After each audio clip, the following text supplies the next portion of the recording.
Kilmar Abrego Garcia might be deported this week, and I'm going to explain what happened. So, up until now, the Trump administration has been trying to deport him to one of three African countries: Ghana, Eswatini, or Uganda. All three of these African countries have said, no, we don't want Kilmer.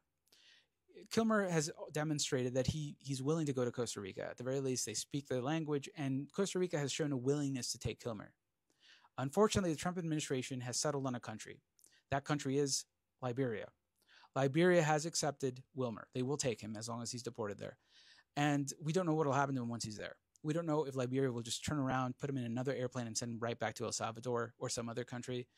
That has been a history with a lot of these countries, that they will take them, do maybe an informal asylum proceeding. And just because you gained asylum or withholding or whatever in the United States, it doesn't mean that you're going to win it again in this African country.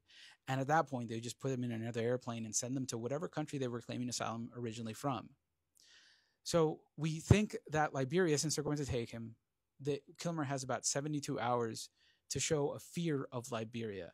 Now, under the court injunction that's in place right now, Kilmer is entitled to a 72-hour period of notice prior to being deported. So if they have informed him that he will be deported to Liberia, he has 72 hours to convince the government that he's afraid to go to Liberia. What I'm thinking is happening right now is he's in the process of doing a reasonable fear interview or a credible fear interview, which are the first steps in an asylum application. They're the first steps where you get to demonstrate that you're afraid of the country they're going to send you to. I don't actually know which one of the two. They're actually identical tests, the reasonable fear or credible fear. They're the same. It's just a matter of semantics as to whether he's a new admission, whether his removal order was technically executed. And I'd have to be his lawyer to know which of the two. But they're done with a USCIS asylum officer. The questions are about the same. And in the end, if he passes it, he gets a full hearing in front of an immigration judge for asylum from Liberia. If he fails it, he's deported immediately, or at least after the 72-hour period that the injunction requires Kilmer to get. Today, in the court proceedings in Maryland, they said, well, why don't you just send him to Costa Rica? The government couldn't respond.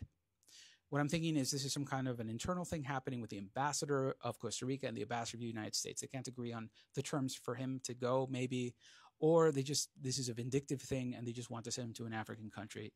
Regardless, they've identified Liberia, and if they give him 72 hours notice, if he fails these reasonable fear or credible fear interview, then 72 hours from now, he'll be in Africa, and that'll be the end of it.